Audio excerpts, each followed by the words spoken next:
Halo semua, selamat datang di channel YouTube Codepedia bersama saya Syahidan. Pada series membuat RESTful API dengan kode Igniter 4 ini, kita sudah memasuki episode ketiga. Nah, di episode ketiga ini saya akan menunjukkan bagaimana caranya membuat metode post dan menyimpan data ke dalam database. Sebelumnya, teman-teman bisa buka dulu terminal di VS Code-nya. Nah, di sini saya akan menggunakan git bash. Oke, kita jalankan dulu servernya dengan cara mengetikkan perintah php spark serve. Oke, servernya sudah berjalan. Kita tes di dalam web browser. Teman-teman bisa masukkan perintah localhost 8080. Oke, kode Igniter sudah berhasil di-download dan muncul welcome to kode Igniter 4. Selanjutnya, di sini saya akan membuka terminal baru lagi.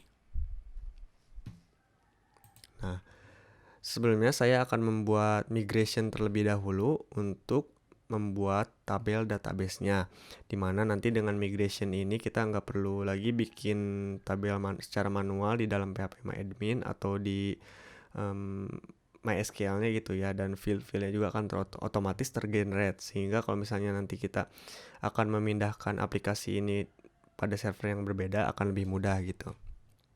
Nah, pertama-tama kita buka dulu exam.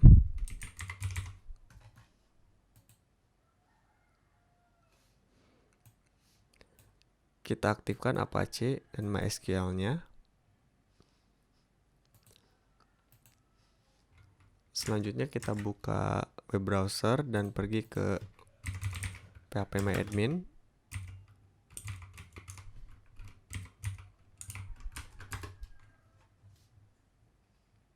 Nah, tadi kita sudah membuat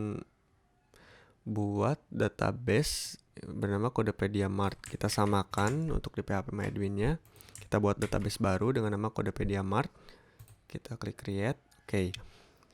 Nah, sekarang saya akan membuat migration-nya terlebih dahulu dengan cara mengetikkan perintah php spark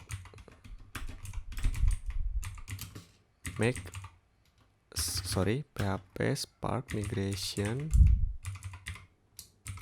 create. Nah, nama migration-nya apa? Misalkan saya di sini akan membuat tabel products ya. Oke.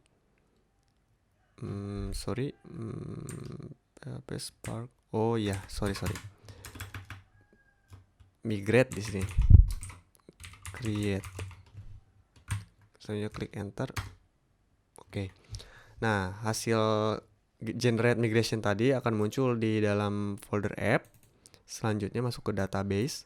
Nah, di sini ada migration. Nah, ini migration yang udah kita buat tadi. Nah, di sini ada function up, di mana function up ini kita untuk membuat migration kita masuk ke dalam database, sedangkan yang down ini mendrop atau merollback gitu ya, migration yang udah kita buat yang ada di dalam database seperti itu. Kita akan membuat terlebih dahulu tabel baru. Teman-teman bisa ikuti kode berikut.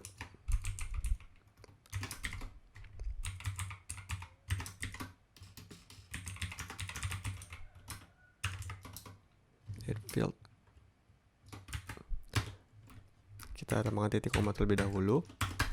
Nah, sekarang saya akan membuat array baru, dimana di dalam array baru ini akan berisi field di dalam tabel database kita nanti. Yang pertama saya akan membuat ID. ID ini kita akan membuat array baru juga. Nah, selanjutnya ID ini type-nya, tipenya ini integer.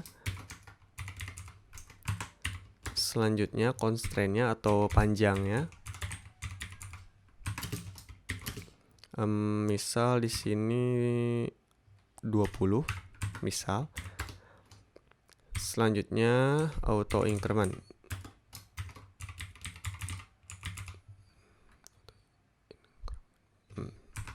Auto increment-nya kita rubah menjadi true. Oke. Selanjutnya kita kopikan saja.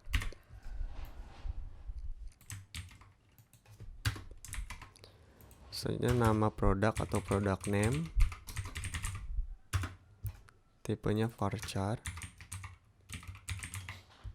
Constraint-nya misal di sini saya akan beri 35 dan auto increment-nya hapus. Selanjutnya kita kopikan lagi. Di sini misalkan price. Price ini integer. Panjangnya misal 20. Ini 10 aja ya yang ID, karena takut boros memori nanti kalau misalnya skala aplikasinya udah gede. Dan selanjutnya di sini kita akan membuat kategori. Kita pastikan lagi kategori varchar. Oke, constant 35 samakan.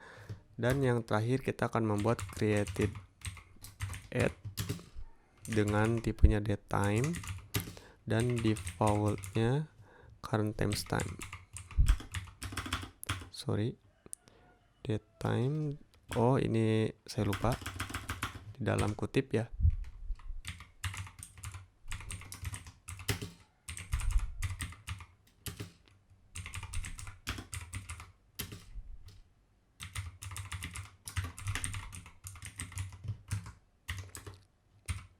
Selanjutnya updated add.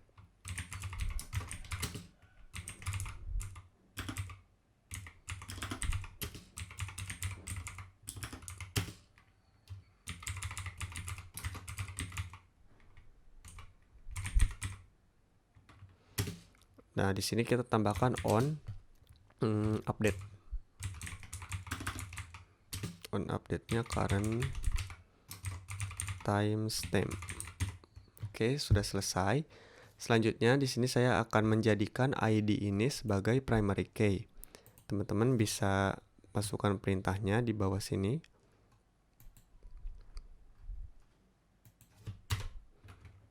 Masukkan perintah this, lalu panah for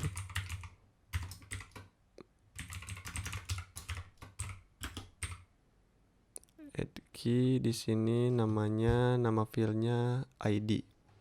Berarti kita samakan ID dan di sini parameter true.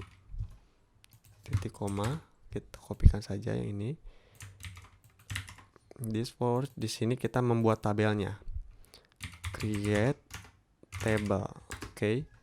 Nah, nama tabelnya misal produk. Oke. Kita masuk ke terminal, clear terlebih dahulu, dan kita akan migrasikan tabel produk ini ke dalam database dengan cara mengetikkan perintah php spark migrate.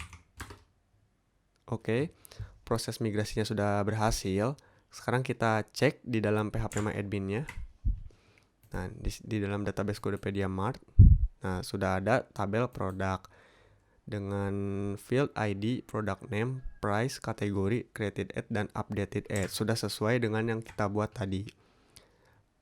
Baik, setelah kita berhasil membuat sebuah migration, selanjutnya kita akan membuat sebuah model. Teman-teman bisa masuk ke dalam terminal lagi, lalu ketikkan perintah php spark make model dan nama modelnya. Di sini saya akan membuat nama modelnya yaitu product model. Oke. Nanti modelnya akan terbuat di dalam direktori app. Selanjutnya masuk ke dalam direktori models. Nah, ini ada product model. Lalu di allowed field ini kita masukkan field mana saja yang ingin ditampilkan nanti di dalam REST API-nya. Kita buka dulu phpMyAdmin-nya. Nah, di sini saya ingin menampilkan product name, price, kategori, created add, dan updated add. Di sini saya akan memasukkan product name. Selanjutnya price. Selanjutnya kategori.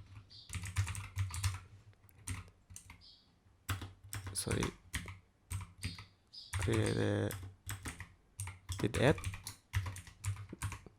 dan updated add. Oke. Setelah membuat model, selanjutnya saya akan membuat controller. Teman-teman bisa masuk ke dalam terminal lagi dan ketikkan perintah php spark make controller. Nama controllernya apa? Sini saya akan membuat nama controllernya product. Dan di belakangnya kita tambahkan RESTful, karena kita akan membuat RESTful API seperti itu. Nah, nanti controllernya akan terbuat di dalam directory app. Nah, controllers di sini.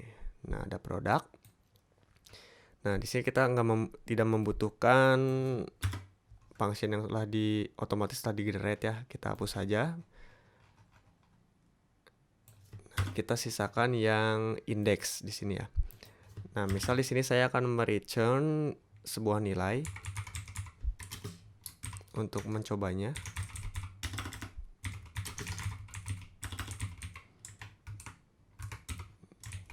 Lalu teman-teman bisa masuk ke dalam directory config. Scroll paling bawah ada bacaan routes. Nah, di sini routes. Kita buat routes-nya. Kita kopikan yang sudah ada di sini.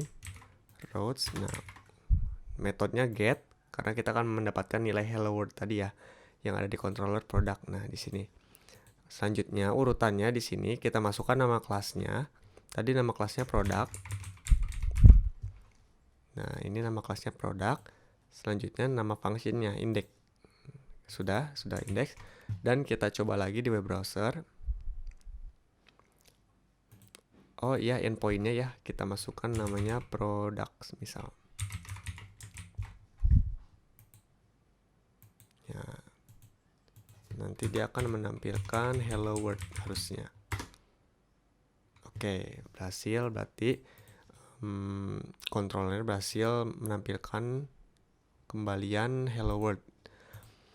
Baik, kembali ke dalam control product. Sekarang kita akan membuat metode post untuk menyimpan data produk baru ke dalam database. Nah, sebelumnya teman-teman bisa mengimportkan terlebih dahulu model produk yang sudah kita buat tadi. Teman-teman bisa mengetikkan perintah use. Lalu kita akan masukkan app. Selanjutnya backslash model dan nama modelnya. Tadi kita sudah membuat produk model. Oke. Selanjutnya di sini saya akan membuat function baru.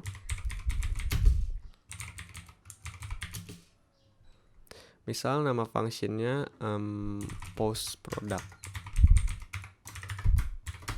Nah, oke. Nah, teman-teman bisa buka dulu postman-nya.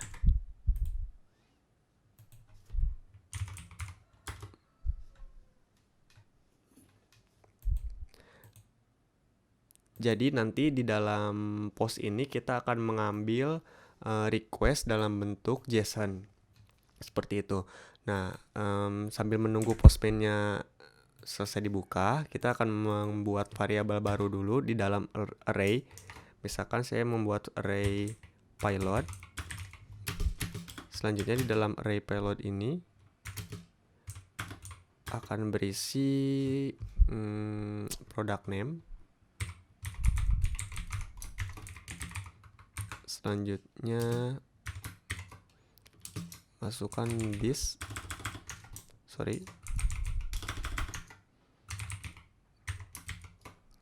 request get var. Nah, namanya misalkan product name.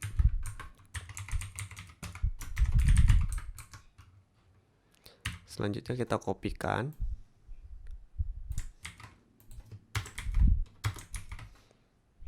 Oke, misal di sini namanya setelah product name price, variabelnya price.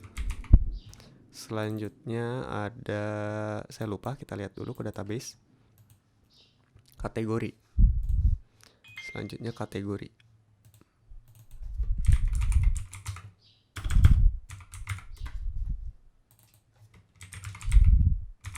Oke. Jangan lupa titik koma. Nah, jadi nanti si payload ini akan mengandung nilai-nilai yang dipost oleh usernya di klien. Nah, misal kita buka postman terlebih dahulu. Saya akan membuat collection baru di sini. Terus saya beri nama collectionnya. Sebentar ya, saya akan bersihkan terlebih dahulu Postman-nya. Saya akan beri nama collectionnya misal belajar RESTful API kode Igniter 4. Nah, saya akan membuat request baru di dalam collection belajar RESTful API kode Igniter 4 ini. Saya buat request baru. Selanjutnya jangan lupa metodenya diganti menjadi post di sini. Nah, kita masukkan URL http localhost port 8080/products ya. Product. Nah, ini kita pilih dari body. Selanjutnya di sininya raw. Nah, lalu ini ganti teks menjadi JSON. Nah, kita membuat JSON baru di sini. Yang pertama tadi ada product name.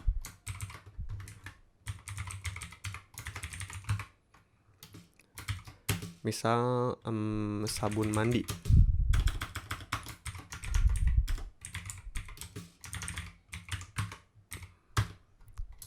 Harganya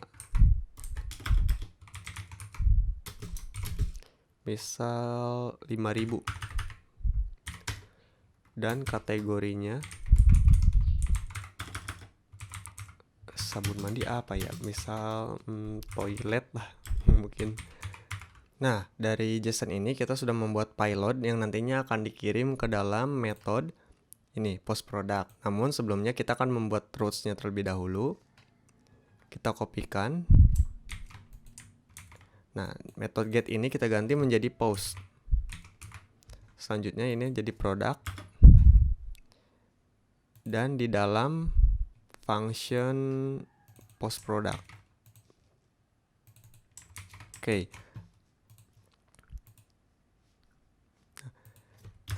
Nah, untuk sementara sekarang kita akan mencoba mengembalikan nilai yang kita kirim dari Postman ini ke dalam return ya. Kita membuat return terlebih dahulu. Respon.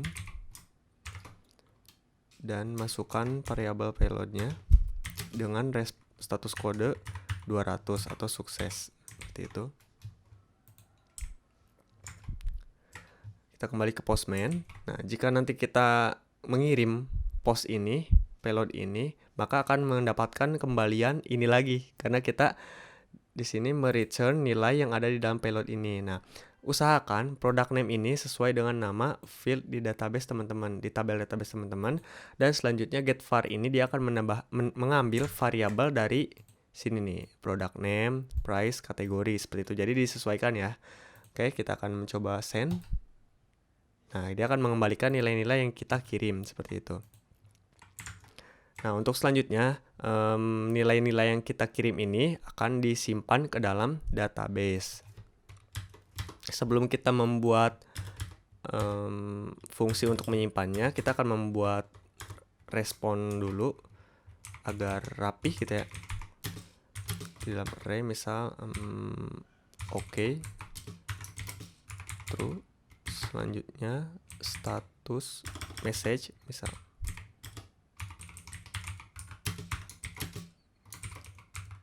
sukses. Selanjutnya status misalnya 200 seperti ini. Titik koma. Oke. Sekarang kita akan membuat function untuk menyimpan data ke dalam database-nya. Teman-teman bisa membuat instan baru di sini. Model user sama dengan new, panggil model user yang tadi kita import di atas ya. Sorry, bukan model user, maksudnya product model.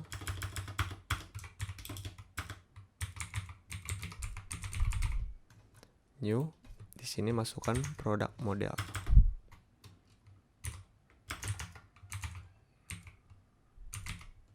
Nah, product model. Oke. Selanjutnya teman-teman membuat variabel baru untuk menampung balikan dari MySQL-nya. Jadi nanti apakah proses penyimpanannya sudah berhasil atau gagal ditampung di dalam variabel ini. Misalkan di sini result. Lalu selanjutnya masukkan model user. Maksudnya model produk, produk model ya. Selanjutnya masukkan function save. Nah, kalau di MySQL biasa kan kalau pakai query biasa kita insert gitu ya, datanya apa seperti itu. Sedangkan di dalam kode Igniter ini kita udah punya query builder yang mana fungsinya lebih singkat. Jadi kalau misalnya kita mau create data, tinggal ketikkan perintah save saja di sini dan masukkan payload yang ini, variabel payload di atas ke dalam save ini. Payload. Oke. Nah, sekarang kita membuat pengkondisian if result. Jadi jika penyimpanan berhasil, maka tampilkan return ini. Nah, ke dalam ini response. Dan di sini kita masukkan datanya misalnya. Datanya payload. Oke. Nah, selanjutnya else lainnya. Misalkan di sini 401 status kodenya gagal gitu ya.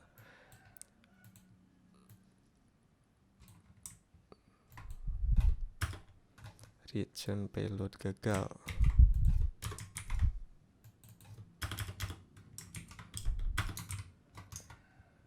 Gagal menyimpan data.